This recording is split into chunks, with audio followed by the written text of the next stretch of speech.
नमस्कार विद्यार्थी मित्रांनो, डायरेक्शन अकॅडमीच्या सरळ सेवा प्लॅटफॉर्मवर तुम्हा सर्वांचं पुन्हा एकदा स्वागत. आपण आपल्या टीईटी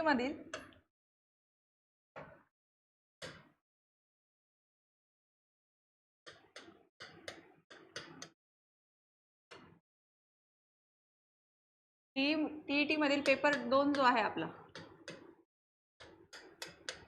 त्याचा 2014च्या पेपरचा भाग 1 आपण इथे आज अभ्यासणार आहोत. 2014चा टीईटीचा जो पेपर आहे त्याचा पेपर 2 चा भाग 1 आपण इथे अभ्यासणार आहोत. तर टीईटी जे तयारी करतात त्यांच्यासाठी हा भाग नक्कीच उपयुक्त ठरेल. पहिला प्रश्न बघा, आदिलशहाने सरलष्कर हा किताब कुणास दिला? मलिक अंबर, फतेह खान, शरीफ जी की शहाजी राजे? तर आदिलशहाने शहाजी राजे भोसले यांना सरलष्कर हा किताब दिलेला आहे. नंतर पुढचं आहे बघा, त्या अगोदर टीईटी टेस्ट सिरीज ज्या आहेत आपल्या त्यामध्ये आपण पेपर 1 साठी 10 आणि पेपर 2 साठी 10 अशा एकूण 20 टेस्ट सिरीज लॉन्च केलेल्या आहेत की ज्याची फीस राहणार आहे तुम्हाला मात्र 299 रुपये. त्यामध्ये तुम्हाला टेस्ट सिरीजमध्ये 3000 प्लस प्रश्नांचा सराव तुम्हाला टेस्ट सिरीजच्या माध्यमातून होईल. त्याचबरोबर फक्त तुम्हाला टेस्ट सिरीज आणि त्याचा आन्सर की न मिळता त्याच्या आन्सर की सोबत त्या टेस्ट सिरीजमधलं जे प्रश्न आहे त्याचं विश्लेषण सुद्धा तुम्हाला PDF स्वरूपामध्ये मिळवून दिलं जाणार आहे आणि तुमचं परफॉर्मन्स ॲनालिसिस तुम्हाला त्याच्यामध्ये करून दिलं जाईल. तर डिस्क्रिप्शन बॉक्समध्ये तुम्हाला ॲपची लिंक आहे, तिथून तुम्ही टेस्ट सिरीज परचेस करण्यासाठी डायरेक्ट ॲक्सेस घेऊ शकता.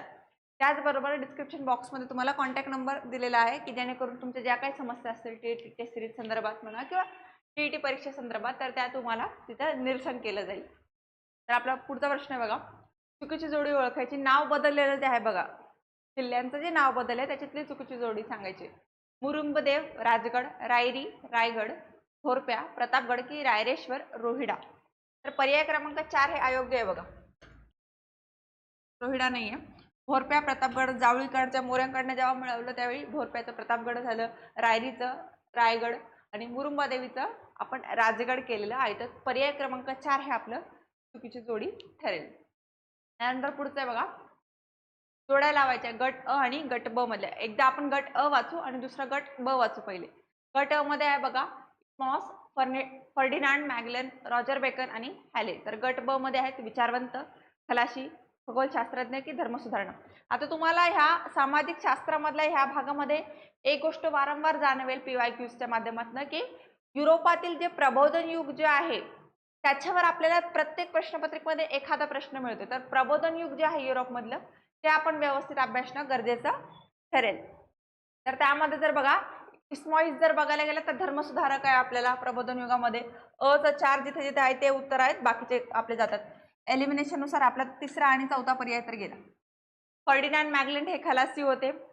ब चं 2 पाहिजे, ब चं 2 म्हटलं हा आपण पर्याय केला, आपला पर्याय क्रमांक 1.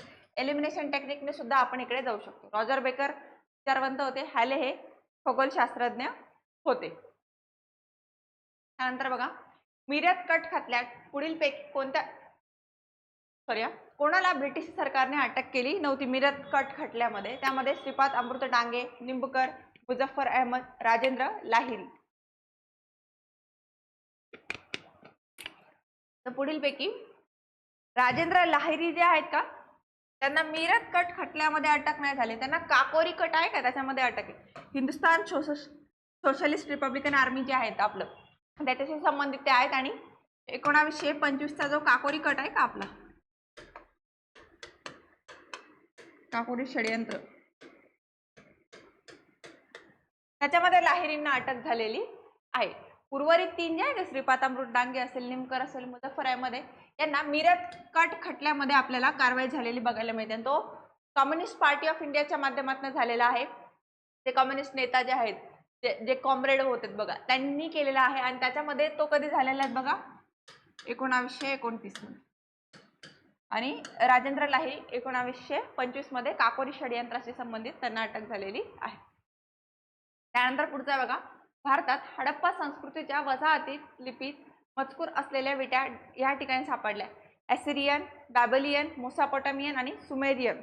तर मोसापोटेमियन संस्कृती जी आहे का तिथे आपल्याला हडप्पाच्या ज्या सील ज्या आहेत त्या बघायला मिळालेल्या आहे. त्याच्यातनं आपण एक प्राथमिक अंदाज लावतोय की हडप्पाची लोक जे आहेत त्यांचा मोसापोटामियामधील लोकांसोबत व्यापार चालत असावा. का? कारण की हडप्पामध्ये चित्रलिपी जी वापरली गेलेली आहे त्याचा अजून आपण ती डिसायफर नाही करू शकलेलो, आपण ती वाचू नाही शकलेलो. त्यामुळे आपण तिथे काय अनुमानच लावतो ना, जे आपल्याला पुरातात्विक स्रोत मिळतात, आर्किओलॉजिकल एव्हिडन्स आहेत, त्याच्या माध्यमातून फक्त आपण अंदाज लावतो. ते म्हटल्यावर तो फक्त 99.9% जरी खरा आपण आज जगात समजत असलो, परंतु जर त्या चित्रलिपीचं वाचन जर झालं तर नक्कीच त्याच्यातनं अजून काहीतरी नवीन माहिती आपल्याला बघायला मिळेल. पुढचं बघा, आता प्राचीन आणि मध्ययुगीन काळामध्ये जे प्रशासन चालत होतं, ग्राम प्रशासन, तर त्याच्यामध्ये गट अ आणि गट ब च्या माध्यमातून तुम्हाला काही पद दिलेली आहेत आणि त्यांचे काय काम करत होते ते आहेत. पहिले आपण पद वागू, रज्जुक, गोप आणि ग्रामीणी. त्यांचं पद बघा, तालुक्याचा अधिकारी, खेड्याचा प्रमुख की जिल्ह्याचा अधिकारी. आता हे प्रशासनाशी संबंधित आहे, प्राचीन प्रशासन.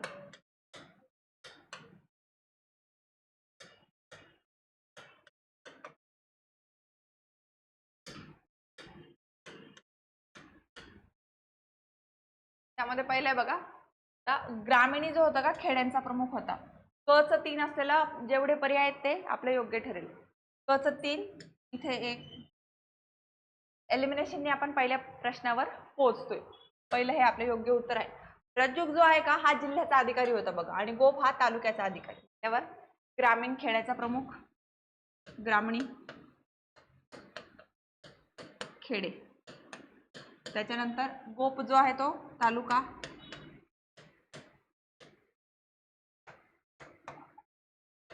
रज्जुक हा जिल्हा स्तर.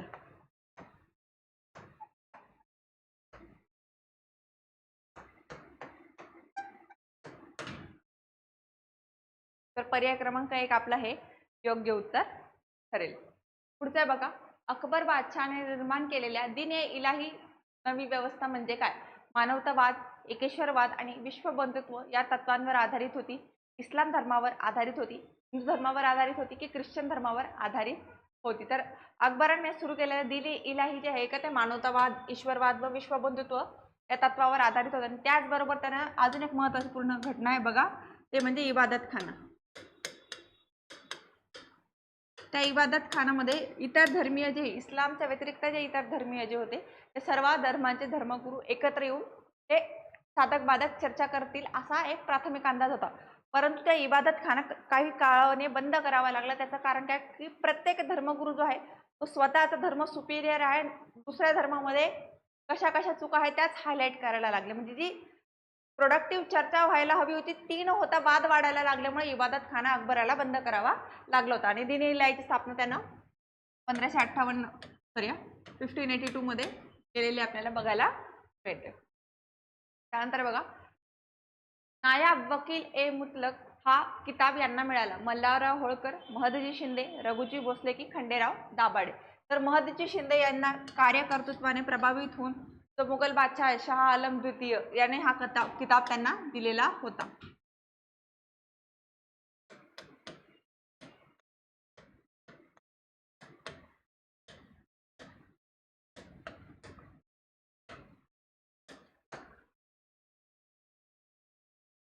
त्यानंतर बघा, खालीलपैकी अयोग्य जोडी ओळखा. रॉबर्ट क्लाइव्ह दुहेरी शासन व्यवस्था, लॉर्ड कॉर्नवॉलिस मुलकी नोकरशाहीची निर्मिती, त्याच्यानंतर मॅकॉले राज्य खालसा धोरण आणि लॉर्ड बेंटिंक सतीबंदीचा कायदा. तर पर्याय क्रमांक 1 ते बरोबर आहे. रॉबर्ट क्लाइव्ह दुहेरी शासन व्यवस्था त्यांनी सुरू केलेली होती, बरोबर.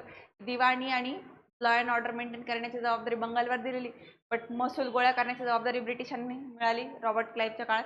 लॉर्ड कॉर्नवॉलिस मुलकी नोकरशाहीची निर्मिती जी आहे, सनदी सेवा ज्या आहेत त्या कॉर्नवॉलिसच्या काळामध्ये सुरू झाल्यात. सनदी सेवा ICS ज्याला म्हणतो बघा आपण. त्याच्यानंतर लॉर्ड मॅकॉले राज्य खालसा धोरण आणलं. राज्य खालसा धोरण हे आपल्याला लॉर्ड डलहौसीने आणलेलं बघायला मिळतं.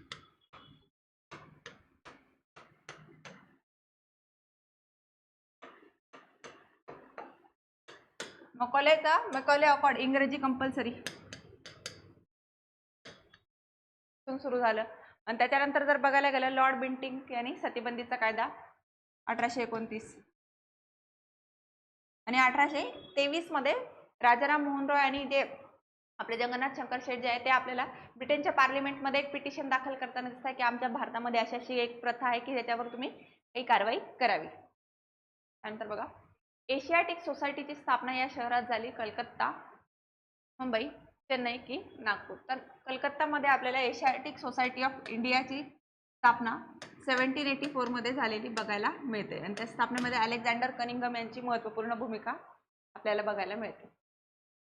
गटात बसणारे पद ओळखा. कलमा, हदीस, नमाज आणि रोजा. तर पर्याय क्रमांक 2 हदीस हे योग्य उत्तर आहे. हदीस काय तर मोहम्मद पैगंबराच्या डेली लाईफचे रुटीन्स वगैरे जे होते का त्याचा अकाउंट आपल्याला बघायला मिळतं. तर कलमा असेल, नमाज असेल, रोजा असेल तर इस्लाममध्ये बसणारे जे घटक आहे की जे डेली बेसिसवर त्या इस्लाम कम्युनिटी फॉलो करणाऱ्या व्यक्तीसाठी महत्त्वपूर्ण आहेत. खालीलपैकी कोणता शोध होल्डमॉन्टने लावलेला आहे? शरीरातील रक्त हृदयापासून निघून रक्तवाहिन्यांद्वारे सर्व शरीरभर पसरते. दुसरं, रसायनशास्त्र व औषधशास्त्र एकमेकांशी निगडीत आहे. कार्बन डायऑक्साईड वायूचा शोध. चौथं, निसर्ग वैश्विक गुरुत्वाकर्षणाच्या सिद्धांतावर काम करते. तर पर्याय क्रमांक 3 कार्बन डायऑक्साईड जो आहे CO2 जो ऑक्सिजन आहे आपला जो वायू जो आहे त्याचा शोध आपल्याला त्यांनी लावलेला बघायला मिळतो. पुढचं आहे बघा, पेट्रार्क, बॅकेशियो, मॅकियावेली या देशाचे साहित्यिक होते. इंग्लंड, फ्रान्स, इटली की जर्मनी. बघा पुन्हा एकदा आपल्याला प्रबोधन युगावर प्रश्न आलेला बघायला मिळतो. आता हे जे विचारवंत जरी असले आणि यांच्या विचाराचा पॉलिटिकल सायन्समध्ये आपल्याला राजकीय विचारांवर जरी पगडा असला परंतु सामाजिक सुधारणेमध्ये पण त्यांच्या विचारांचा एक फायदा झालेला बघायला मिळतो आणि जे प्रबोधन युगाशी संबंधित आहेत. तर त्यामुळे आपण प्रबोधन युग जे ते व्यवस्थित बघायचं आहे. तर हे इटालियन विचारवंत आहेत. मॅकियावेलीचा द प्रिन्स आपण राज्यशास्त्रामध्ये फार महत्त्वपूर्ण बघतो. द प्रिन्स हा ग्रंथ. त्यामध्ये बघा खालील घटना योग्य कालक्रमानुसार लावायच्या आहेत. कानगावा करार, कमांडो पेरीचे आगमन, जपानमध्ये कोरिया व फॉर्मोसा आपल्या आधिपत्याखाली आणले आणि मेईजी क्रांती. आता जपानमध्ये झालेली जी घटना आहे त्याचा क्रम इथे आपल्याला लावायचा आहे. तर त्यामध्ये बघा तर सगळ्यात पहिले जर काही झालं असेल ना तर कमांडो पेरी याचे जपानमध्ये आगमन. अमेरिकन खलासी बघा हा जपानमध्ये त्यांचं आगमन.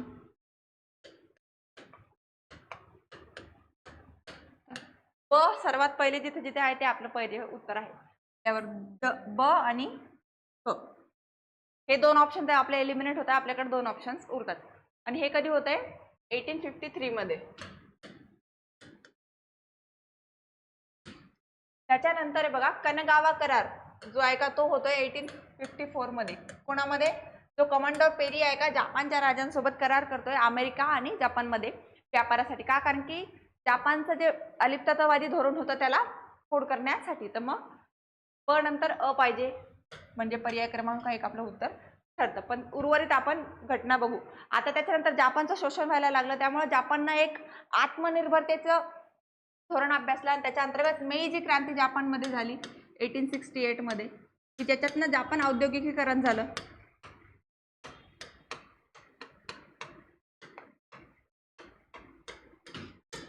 आणि त्याच्यानंतर बघा जपानने कोरिया आणि फॉर्मोसा आपल्या आधिपत्याखाली आले. म्हणजे चीन सोबत युद्ध जे जपानने केलं सगळ्यात पहिले 1895 मध्ये. त्याच्यानंतर मग तो रशियावर पण आक्रमण करताना आपल्याला बघायला मिळतो. पर्याय क्रमांक 1 ब अ ड क हे आपले योग्य सिक्वेन्स इथे राहील. पहिले कमांडो पेरीचे जपानमध्ये आगमन, दुसरं कानगावा करार, तिसरं मेईजी क्रांती आणि चौथं जपानने कोरियावर आणि फॉर्मोसा आपल्या आधिपत्याखाली आणले. चुकीची जोडी ओळखा. Kwame, Nkrumah, Ghana, Jomo Kenyatta Kenya, Robert Mugabe Zimbabwe आणि स्टॅनले इंग्लंड. तर पर्याय क्रमांक 4 हे अयोग्य जोडी आहे. स्टॅनले हे इंग्लंड नाही अमेरिकेशी संबंधित आहे. व्यापाराच्या वाढीसाठी चीनमधील युरोपीय व्यापाऱ्यांनी डॅचाश या नावाची व्यापारी संघटना स्थापन केली. पेंकिंग, कोहोंग, नांकिंग की मांचू. तर कोहोंग नावाची व्यापारी संघटना चीनमध्ये स्थापन झालेली बघायला मिळते. पेंकिंग आणि नांकिंगचे तह आपल्याला चीन इतिहासामध्ये प्रसिद्ध आहे आणि मांचू जी आहे का ही राजवट होती चीनमध्ये. तसेच जपानमध्ये कोणती होती? मेईजी क्रांती होण्या अगोदर तोकुगावा शोगुन शाही. संयुक्त महाराष्ट्र चळवळीतील खालील घटनांचा योग्य क्रम लावा. तर पर्याय क्रमांक पहिले बघा अ अकोला करार, दुसरं फाजल अली कमिशन, तिसरं दार कमिशन आणि चौथं नागपूर करार. तर अकोला करार आहे बघा आपल्याला ऑगस्ट 1947 मध्ये आलेला आहे बघा. त्याच्यानंतर जर बघायला गेलं तर दार कमिशन आपल्याला 1948 मध्ये बघायला मिळते. त्याच्यानंतर आपल्याला नागपूर करार झालेला बघायला मिळतोय सप्टेंबर 53 मध्ये 1953 मध्ये आणि डिसेंबर 1953 मध्ये आपल्याला फाजल अली कमिशन आलेलं बघायला मिळतं. म्हटल्यावर आपलं पहिलं पर्याय काय येईल? 1, 2 आणि 4 म्हटल्यावर अ, क, ड, ब. तर पर्याय क्रमांक 1 जो आहे का हे आपलं योग्य उत्तर ठरेल इथे. आता अशा जेव्हा स्टेटमेंट्स येत आहेत का क्रोनॉलॉजीने लावायचे, तुम्ही एलिमिनेशन टेक्निकनी फार लवकर उत्तर देऊ शकता. फक्त तुम्हाला ते एक्झॅक्ट डेट तुम्हाला व्यवस्थित माहीत पाहिजे. त्यानंतर बघा, सयाजीराव गायकवाड हे शासक होते सातारा, सांगली, कोल्हापूर की बडोदा. तर ते बडोदा संस्थानाचे आपल्याला शासक असलेले आपल्याला बघायला मिळत आहेत की जे समाज सुधारणेवर त्यांची महत्त्वपूर्ण भूमिका आहे. त्याचबरोबर आंबेडकरांना सुद्धा स्कॉलरशिप देऊन त्यांनी त्यांच्या शिक्षणामध्ये मोठा हातभार लावलेला बघायला मिळतो. पीटीआय, UNI, समाचार भारती, हिंदुस्तान समाचार हे काय आहेत? वृत्तसंस्था आहेत, वृत्तपत्रे आहेत, वृत्तवाहिन्या आहेत की रेडिओ स्टेशन आहेत? तर त्या भारतीय वृत्तसंस्था आहेत की ज्यांच्या माध्यमातून आपल्या वृत्तपत्रांना ऑफिशियल इन्फॉर्मेशन प्रोव्हाइड केली जाते. ते बघा, भारतात शिलालेखांचा सर्वात मोठा संग्रह येथे आहे. म्हैसूर, नाशिक, मुंबई की दिल्ली? तर आर्किओलॉजिकल सर्वे ऑफ इंडियाच्या अंतर्गत एक शाखा आहे बघा त्यांची शिलालेखांची.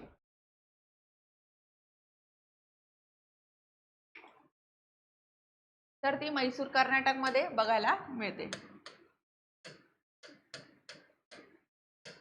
आर्किओलॉजिकल सर्वे ऑफ इंडियाची शाखा आहे शिलालेखांच्या संग्रहाची, ती आपल्याला म्हैसूर कर्नाटक मध्ये बघायला मिळते. तर पर्याय क्रमांक 1 हे आपलं योग्य उत्तर आहे.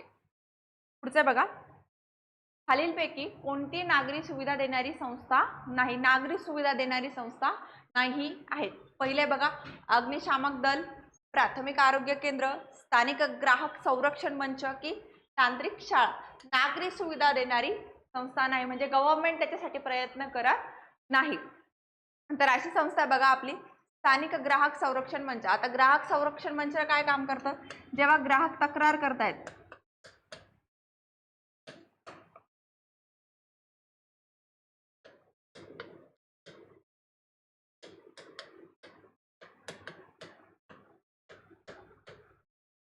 तेव्हा तक्रार निवारणासाठी भूमिका जी आहे बघा, अर्धन्यायिक संस्था आहे बघा ती, क्वाजी ज्युडिशरी बॉडी स्वरूपात काम करते.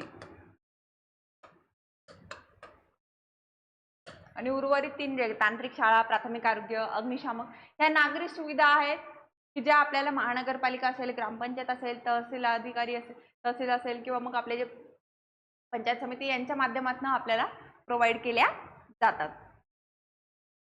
बघा, खालीलपैकी अयोग्य जोडी ओळखा. अयोग्य जोडी त्याच्यातनं सांगायची आहे तुम्हाला. तर त्यामध्ये बघा, अयोग्य जोडीमध्ये पहिले लष्कराची छावणी, कटक मंडळ, तालुका पातळी, नगरपालिका, जिल्हा पातळी, जिल्हा परिषद, मोठे शहर, महानगरपालिका. तर अयोग्य जोडी बघा दुसरे, तालुका पातळीवर नगरपालिका नाही आहेत, पंचायत समिती आहेत आपल्या.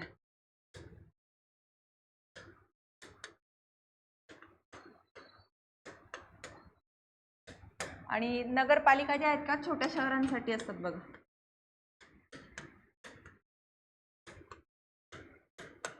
उर्वरित बरोबर आहे. लष्कर छावणी, कटक मंडळांच्या अंतर्गत, जिल्हा पातळीवर जिल्हा परिषद आणि मोठे शहर महानगरपालिकेच्या अंतर्गत आपल्याला बघायला मिळतात. जी स्थानिक स्वराज्य संस्थेची जी उतरंड आहे बघा, विकेंद्रीकरण, त्रिस्तरीय व्यवस्था बघतो आपण. जिल्ह्यासाठी जिल्हा परिषद, तालुक्यांसाठी पंचायत समिती, गावांसाठी ग्रामपंचायत, शहरांसाठी नगरपालिका, महानगरपालिका बघतो. मोठ्या नगरांसाठी महानगरपालिका बघायला मिळते. छोट्या शहरांसाठी आपल्याला नगरपालिका, कटक मंडळ, छावणी एरियासाठी बघायला मिळतात. तर अयोग्य जोडी आपली पर्याय क्रमांक 2, तालुका पातळीवर नगरपालिका नाही येतात, पंचायत समिती असतात. त्यानंतर बघा, खालील जोड्यांमधील कोणत्या जोड्या स्थानिक कारभारातील आपला सहभाग दर्शवितात? नागरिकांची सनद, नागरिकांचे अधिकार, माहितीचा अधिकार, परिणामकारक सहभाग, प्रसार माध्यम, स्थानिक स्वराज्य संस्थांच्या कारभारांचे मूल्यमापन, स्वयंसेवी संघटना, स्वावलंबनाची भावना. आता खालीलपैकी कोणती जे आहे की ते कारभारातील सहभाग दर्शवते? कोणाचा? स्थानिक स्वराज्य संस्थांचा. तर त्यामध्ये बघा, नागरिकांची सनद म्हणजे नागरिकांचे अधिकार, हे बरोबर. माहितीचा अधिकार, परिणामकारक सहभाग म्हटल्या अकाउंटेबिलिटी येते, जबाबदारी येता. दुसरं. तिसरं बघा, प्रसार माध्यम, स्थानिक स्वराज्य संस्थांच्या कार्याचे मूल्यमापन, म्हणजे समजा स्थानिक स्वराज्य संस्थांमध्ये एखादं कार्य होते तर मग त्याचं रिव्ह्यू करण्याचं काम आपल्याला प्रसार माध्यम वृत्तवाहिन्या करताना बघायला मिळतात. आणि स्वयंसेवी संघटना आहे स्वावलंबनाची भावना, हे म्हटल्यावर अ ब क ड पर्याय क्रमांक 4 हे आपलं योग्य उत्तर असेल. पुढचं बघा, राष्ट्रपती पदासाठी निवडणूक लढविणाऱ्या व्यक्तीने वयाची वर्ष पूर्ण केलेली असावी. 21, 25, 30 की 35. तर आपल्याला किमान आणि कमाल वय असतं बघा. किमान वयाची अट आहे, कमाल वयाची अट आपल्याकडे नाही. तर त्या अनुषंगाने पर्याय क्रमांक 4 वयाची 35 वर्ष पूर्ण करणाऱ्या प्रत्येक भारतीय नागरिकाला तो अधिकार आहे की तो राष्ट्रपती पदाची उमेदवारी जर त्याला मिळाली तर तो राष्ट्रपती पदाची निवडणूक लढू शकतो. भारताच्या सारनाम्यानुसार सत्तेचे उगमस्थान हे आहे. आपल्या भारताचा सारनामा जो आहे, प्रस्तावना जी आहे त्याच्या अनुसार राष्ट्रपती, पंतप्रधान, संसद की भारतीय लोक. तर पर्याय क्रमांक 4 भारतीय लोक हे आहे बघा. आपण प्रस्तावनेच्या सुरुवातीतच पहिलं वाक्य बघा, आम्ही भारताचे लोक, भारताचे एक सार्वभौम. म्हटल्यावर पहिल्याच वाक्यातनं काय अधोरेखित होते की भारताचे लोक जे आहेत ते मूळ स्त्रोत आहेत. उगमस्थान कोण आहे तर भारतीयांसाठी आहे. भारताच्या लोकांनी भारतीयांसाठी बनवलेली जी संविधान आहे ते. त्या अनुषंगाने पर्याय क्रमांक 4 हे आपलं योग्य उत्तर ठरेल. पुढचा बघा, भारतीय संविधानाच्या सारनाम्यातील गणराज्य या शब्दाचा अर्थ कोणता?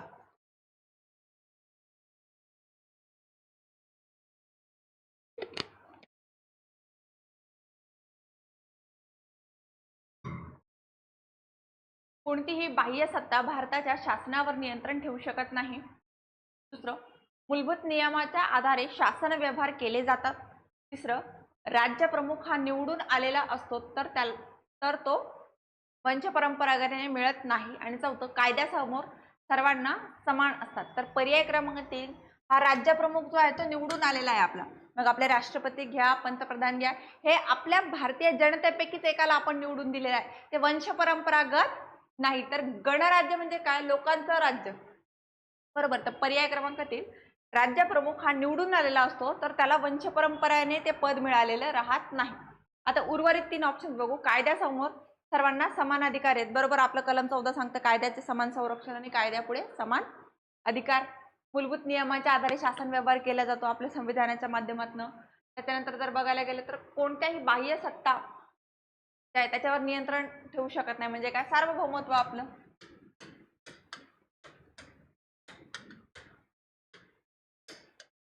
आणि सारनाम्यातील गणराज्य, तसंच सारनाम्यात अजून शब्द आहेत बघा. आम्ही भारताचे लोक म्हणून सुरू झालं की आम्ही भारताचे लोक, भारताचं एक सार्वभौम असेल, समाजवादी असेल, धर्मनिरपेक्ष, गणराज्य, लोकशाही, म्हणजे हे जे महत्त्वाचे जे संकल्पना आहेत, एकात्मता, मग न्यायाची संकल्पना आहे, सामाजिक आर्थिक न्याय असेल, स्वातंत्र्य, समता, बंधुता असेल, ह्या सगळ्या ज्या महत्त्वाचे जे कीवर्ड्स आहेत का त्याचे अर्थ काय आहेत हे आपण सारनाम्यामध्ये बघायला पाहिजे. आंतरराष्ट्रीय न्यायालयाच्या न्यायाधीशाची निवड कोण करतं? आमसभा, सुरक्षा परिषद, आमसभा व सुरक्षा परिषद की सरचिटणीस? आता हे काय, संयुक्त राष्ट्र जे आहेत त्याच्या संस्था आहेत, ज्याची स्थापना आपल्याला 1945 मध्ये झालेली बघायला मिळते. तर त्याचे न्यायालय जे आहे, आंतरराष्ट्रीय न्यायालयाचे न्यायाधीशांची निवड ही आमसभा आणि सुरक्षा परिषद हे एकत्रित करतात. आमसभेमध्ये जेवढे पण संयुक्त राष्ट्राचे सदस्य आहेत तेवढे सर्व राज्य त्या आमसभेचे मेंबर असतात. त्याच्यानंतर सुरक्षा परिषदेमध्ये मात्र 15 सदस्य असतात. 5 स्थायी असतात आणि 10 अस्थायी. त्या 5 स्थायी मध्ये आहेत बघा आपले अमेरिका,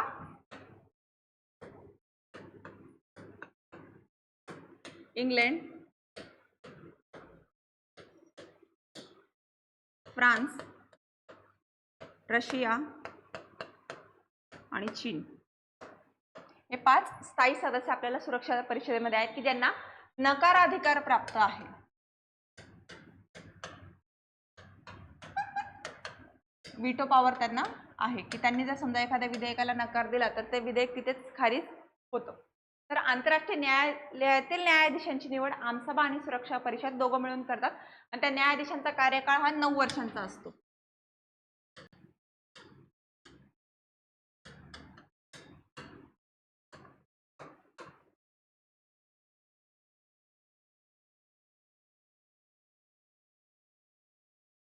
महत्त्वाच्या सार्वजनिक प्रश्नावर लोकमत आजमावून निर्णय घेणे म्हणजे काय? प्रत्यावहन, जनउपक्रम, सार्वमत की जनपृच्छा? त्याला सार्वमत म्हणतो बघा आपण, रेफरेंडम, की सर्वांचं मत विचारलं जातं. तर बघा, अचूक पर्याय ओळखा. आधुनिक काळात प्रत्यक्ष लोकशाही अस्तित्वात नाही. त्याचं कारण लोकसंख्येत झालेली वाढ, प्रदेशांचा विस्तार वाढला, सार्वजनिक प्रश्न गुंतागुंतीची बनली. अप्रत्यक्ष लोकशाही आपण वापरतो, प्रत्यक्ष का वापरत नाही त्याचं कारण बघा, पर्याय क्रमांक 1 अ, दुसरं ब, तिसरं क आणि चौथं वरीलपैकी सर्व पर्याय. तर पर्याय क्रमांक 4 वरीलपैकी सर्व कारण ही योग्य आहेत, कारण की आपण प्रत्यक्ष लोकशाहीच्या ऐवजी अप्रत्यक्ष लोकशाहीकडे शिफ्ट झालो. लोकसंख्येत वाढ झाली, प्रदेशांचा विस्तार वाढला आणि सार्वजनिक प्रश्न फार गुंतागुंतीची बनली. पहिले एकदम स्ट्रेट फॉरवर्ड होतं, त्यामुळेच मग आपण भारतामध्ये प्राचीन ज्या सभा समिती होत्या त्या प्रत्यक्ष लोकशाहीचे एक्झाम्पल आहे. त्यानंतर ग्रीक नगर राज्य जे होते, अथेन्स, स्पार्टा, ते पण प्रत्यक्ष लोकशाहीचे आपल्याला उदाहरणं बघायला मिळतात. अशा रीतीने आपल्याजवळ टीईटीचे जे प्रश्न आहेत बघा, टीईटी 2014चा जो पेपर 2 आहे त्याचा भाग 1 आपण इथे संपवला, सामाजिक शास्त्रातला.